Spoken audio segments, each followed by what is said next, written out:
What is going on, guys? Welcome back to the channel and welcome back to another video. We are in the garage with the two cars today, but we're not talking about either of these cars today in this video. Well, I hope we're not talking about either of these two cars. I've been meaning to make a video like this for quite a while now, but I have to be careful because I don't want to offend anyone that decides to do these modifications. And at the end of the day, it doesn't really matter what I think. You guys should always just do what you want to do on your cars. I'm using myself as an example in this video because I think it's always okay to criticize and make fun of yourself if you're going to do that. But today we are going to talk about the cringiest modifications that I have personally done on my BMW builds in the past. I have learned a lot over the years from modifying these cars, and my taste has developed and changed a bunch, which is just inevitable as you go down this road of modifying these cars and learning more and more about them. You just develop a new style of modifying them, and you choose to go after different modifications. And who knows, maybe 5 years from now I'll look back and be like, Jesus man, the modifications you even did on your E92 and 135 were cringe. So take this video, you guys, with a grain of salt. Don't take it personally. You don't need to change anything on your cars. I'm merely talking about the modifications that I did on my cars. Alright, so it's no surprise that the majority of modifications that we are going to be mentioning in this video were on my F30 328i. I probably had no business modifying an F30 328i to the extent that I did, but it turns out there are quite a few people who actually owned the same car and were interested in watching that content, which is pretty cool. However, there were definitely some things that I did on that car that were pretty cringe. And the first one that I'm going to mention today with you guys are the winged mirror caps, especially the forged carbon fiber winged mirror caps. I feel like the forged carbon fiber trend just took over our community a few years back, and all we saw for a couple of years was forged carbon fiber everything, everywhere. I think for the most part that trend has really fizzled out and just died over time. You don't see it nearly as much as we used to, but I was convinced that it was so cool at the time, and I look back, I'm like, oh my god, what was I doing? A matter of fact, these days I try to keep carbon to a minimum. I just think it's really overplayed, and if I do have carbon fiber panels, I tend to paint them or wrap them to match the car. So the first one on my list would be the forged carbon fiber mirror caps. Again, you know, maybe you can run them on your build and you like them and that's cool, you should do it, but I felt like when I look back at that, I was like, oh my god, that was a little bit excessive, a little bit much. But in general, also looking back, you know, I would never run the winged mirror caps on an F30. They just look silly on those cars because you're kind of trying to make it look like an M. It's probably nearly as bad as just throwing like an M3 badge on a 328i. I hate to say it, but it is in that line of modifications. And yeah, if it were me and I could rewind time, I'd probably just never do those. Another pretty silly modification that I did back in the day when I had that F30 328i was tinting the headlights. Oh man. I look back at that and I'm like, what were you thinking? I guess the intent was to just make them look more stealth or like a little bit better, but to be honest, just like glitter on a pig, those headlights just never looked that great to begin with, and I think the tint actually just made them look worse. And not to mention, it's super unsafe to be driving around with tinted headlights, which actually just reduce the light output in general, making it difficult for you to see at night and for other people to see you at night. So yeah, overall stupid, probably never would have done it. In my defense, I did end up taking that off pretty quickly, but looking back, that was not a wise decision. Now I'm going to talk about a couple of modifications that I had on my E36. One was the rear seat delete that I had in that car. So when I first bought that car, I was all in on making it like a track build, and then I went down this road of making it look really good, which is never what you want to do if you are building a car for the track.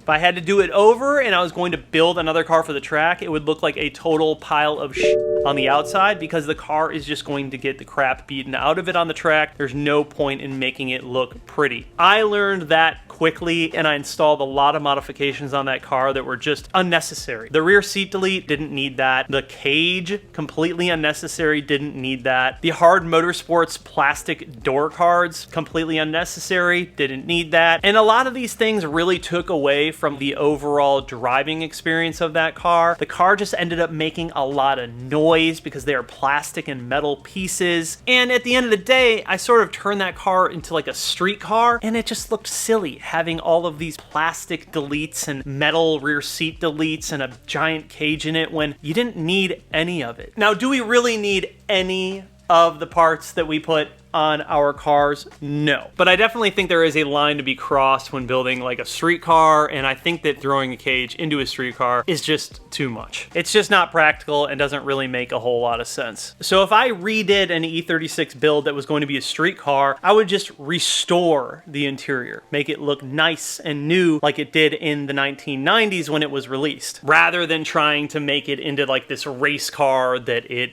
just wasn't. And with that being said, I wouldn't have made it look pretty if I was intending on it being a track car. And furthermore, I would have addressed other issues with the car before trying to take it to the track, because my track experience was cut short pretty fast because I didn't take care of some of the leaks in the transmission and the rear main seal, and it just ended my track day early. So there's a lot of things that you learn when building some of these cars and then building them for intended purposes and then going out and actually trying them out on the track and realizing that you've done this completely wrong. But again, these are sort of the motions that you have to go through sometimes to learn and just become better in general. Now we're going to talk about the E90 M3, which we don't talk a lot about, but I had an E90 M3 that was Alpine white. We ended up wrapping the E90 M3 in this pretty cool, like purplish blue color. I believe it was called Blue Raspberry by 3M. It wasn't a bad color. It actually looked pretty dope. But in my head, I was like, man, what if we threw some gold wheels on it? And so I really thought that throwing the gold against the blue would look great. However, I completely misjudged that and didn't think about the other cars that were blue and gold, Subaru WRX. And so when we finished the car and threw the wheels on, my initial reactions were, it looks cool, but it also reminds me of something. And right away, I knew that I had made a mistake. I had basically made my E90 M3 look identical to a Subaru Impreza or WRX. And that was embarrassing, to say the least. Just a major oversight on my end. Like sometimes when you think something's gonna look good and you're just not thinking about other factors, and then you end up doing it, and then you're like, ooh,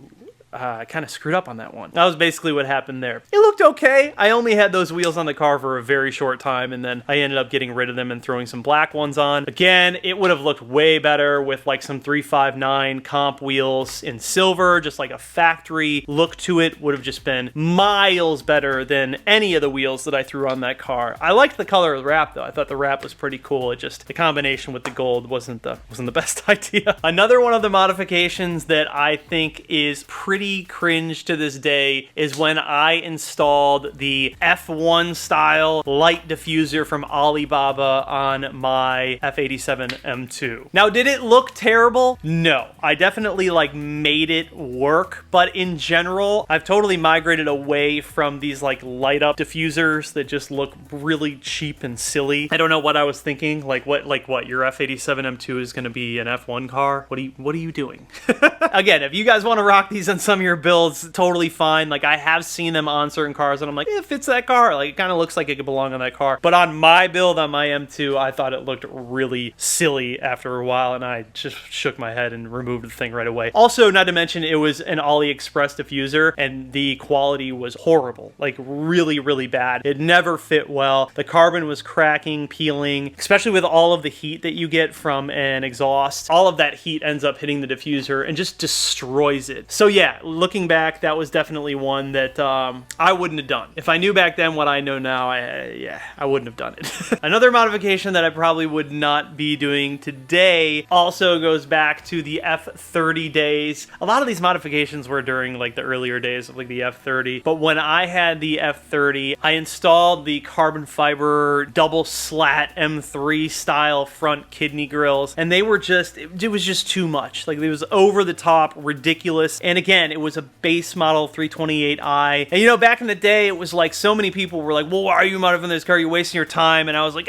because other people need this content too. And other people drive 328s and it's a great car. But looking back, no, I probably shouldn't have wasted my time with that car. I probably should have just jumped into like a 340 or a 335. But again, when I started my channel, I just had that car and I didn't really buy that car to start a YouTube channel. I just owned that and was daily driving it at the time. So I started making videos on it and then sort of got some traction. But it's safe to say that a lot of my choices and modifications during that car's existence on my channel were questionable. I definitely installed a few things that I was a bit embarrassed about later on, and double slat kidney grills I think is one of those things where they're just like the winged mirror caps. Like, you really probably shouldn't be putting them on base model cars because they're representative of an F80 M3 or the F8XM models. So they just kind of look silly on these base model cars. But again, I am not here to tell you guys what you can and cannot do. I don't want this video to come across like that at all.